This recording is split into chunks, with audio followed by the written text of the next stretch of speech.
ഹരേ കൃഷ്ണ, ജയ് ശ്രീ രാധരാധേ. സർവൻ രാധാകൃഷ്ണമയത്തിലേക്ക് ഏവർക്കും സ്വാഗതം. ഭഗവാൻ ശ്രീഹരി വിഷ്ണുവിൻ്റെ നിരവധി അവതാരങ്ങൾ പോലെ മഹാദേവനും നിരവധി അവതാരങ്ങളുണ്ട്.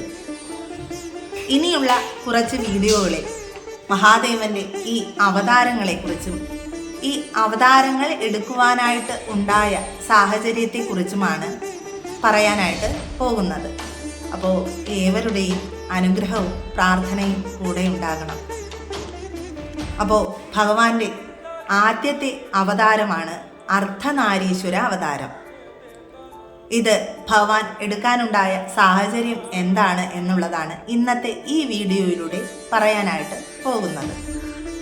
സർവരുടെയും ഉള്ളിൽ വിളങ്ങുന്ന ജഗദീശ്വരൻ്റെ ഈ അർദ്ധനാരീശ്വര അവതാരം വളരെ പ്രസിദ്ധമാണ്.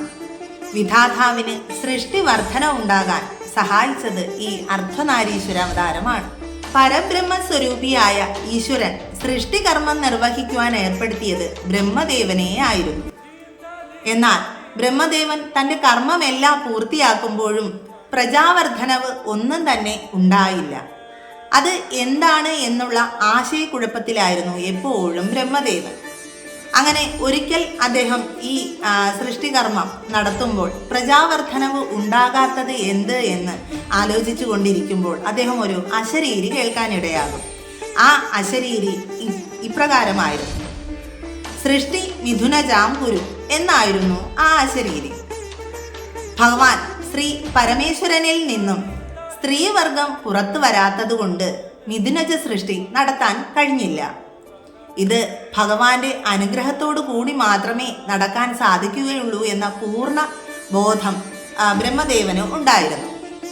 അങ്ങനെ ഭഗവാൻ, അതായത് ബ്രഹ്മദേവൻ, ശക്തിയോട് കൂടി ചേർന്ന പരമശിവനെ ആരാധിക്കുവാനും അദ്ദേഹത്തിനെ പൂജിക്കുവാനും അദ്ദേഹത്തിൻ്റെ അനുഗ്രഹം നേടാനുമായിട്ടൊക്കെ തപസ് അനുഷ്ഠിക്കുവാനായിട്ട് തുടങ്ങും.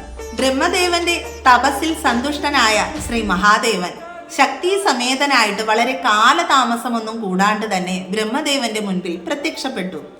അങ്ങനെ ശക്തി സമേതനായിട്ട് നിൽക്കുന്ന ഭഗവാനെ കണ്ട മാത്രയിൽ തന്നെ ബ്രഹ്മദേവൻ അദ്ദേഹത്തെ സാഷ്ടാംഗം നമസ്കരിക്കുകയും കൂപ്പുകൈകളോടെ സ്തുതിക്കുകയും ചെയ്യും. സർവജ്ഞാനത്തിൻ്റെയും ഈശ്വരനാണല്ലോ മഹാദേവൻ. അദ്ദേഹം വരം നൽകാനായിട്ട് തയ്യാറായി. എന്നിട്ട് ഇപ്രകാരം ബ്രഹ്മദേവനോടായിട്ട് പറയും: പ്രജാ സൃഷ്ടിക്ക് വേണ്ടിയിട്ടുള്ള അങ്ങയുടെ തപസ്സിൽ ഞാൻ സംപ്രീതനായിരിക്കുകയാണ്. അങ്ങയുടെ ആഗ്രഹം ഞാൻ സാധിച്ചു നൽകുവാനായിട്ട് പോവുകയാണ് എന്ന് പറഞ്ഞിട്ട് ശ്രീ പരമേശ്വരിയെ തൻ്റെ ശരീരത്തിൽ നിന്നും വേർപെടുത്തി നിർത്തി. മഹാദേവനിൽ നിന്നും വേർപിരിഞ്ഞ പരമേശ്വരിയെ ബ്രഹ്മദേവൻ വണങ്ങും.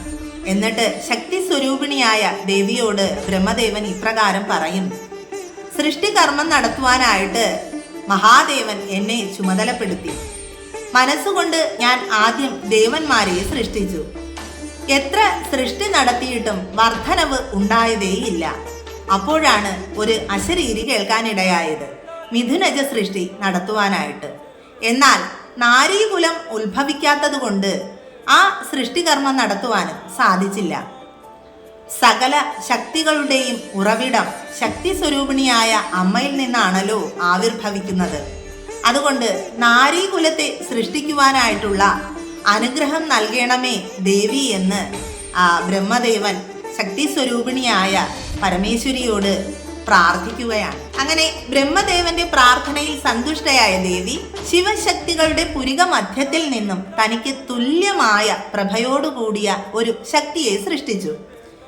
നാനാലീലകളാടുന്ന മഹാദേവൻ ആ ശക്തി സ്വരൂപിണിയായ ദേവിയോട് ഇപ്രകാരം പറയും: ശക്തി സ്വരൂപിണിയായ ദേവി, ബ്രഹ്മദേവൻ ശക്തി സമേതനായ എന്നെ ധ്യാനിച്ച് തപസ്സനുഷ്ഠിച്ചു. അതുകൊണ്ട് അദ്ദേഹത്തിൽ സംപ്രീതനാവുക, അദ്ദേഹത്തിൻ്റെ മനസ്സിൻ്റെ ആഗ്രഹമെല്ലാം സാധിച്ചു കൊടുക്കുക എന്നായിരുന്നു. അങ്ങനെ മഹാദേവന്റെ ആജ്ഞപ്രകാരം ദേവി നാരീകുലത്തെ സൃഷ്ടിക്കുവാനുള്ള അനുഗ്രഹം ബ്രഹ്മദേവന് നൽകും.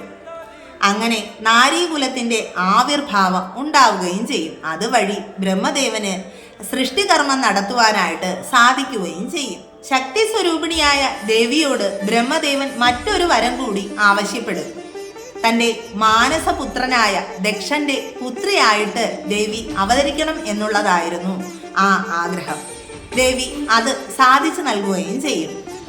അങ്ങനെ വിധാതാവിന് എല്ലാവിധ ശക്തികളും പ്രദാനം ചെയ്തതിനു ശേഷം മഹേശ്വരന്റെ ശരീരത്തിൽ തന്നെ പ്രവേശിക്കുകയും അപ്പോൾ തന്നെ മഹാദേവൻ അപ്രത്യക്ഷനാവുകയും ചെയ്യും. മൈഥുനത്തിലൂടെ പ്രജാസൃഷ്ടി നടത്തുവാൻ സഹായിച്ച അവതാരമാണ് അർദ്ധനാരീശ്വര അവതാരം. ശക്തി സമേതനായ ഭഗവാനെയാണല്ലോ ബ്രഹ്മദേവൻ തപസ്സനുഷ്ഠിച്ചത്. അങ്ങനെ ബ്രഹ്മദേവന്റെ മുൻപിൽ പ്രത്യക്ഷപ്പെട്ട രൂപമാണ് അർദ്ധനാരീശ്വര രൂപം. ഈ രൂപത്തിന്റെ പകുതി ഭാഗം മഹാദേവനും പകുതി ഭാഗം പരമേശ്വരിയായ ദേവിയുമാണ്. ഏവർക്കും ഭഗവാന്റെയും പരമേശ്വരിയായ ദേവിയുടെയും അനുഗ്രഹം ഉണ്ടാകട്ടെ എന്ന് പ്രാർത്ഥിച്ചുകൊണ്ട് സർവം ശ്രീ രാധാകൃഷ്ണാർപ്പണമസ്തു. ജയ് ശ്രീ രാധേ രാധേശ്യാം. ഹര ഹര മഹാദേവ്.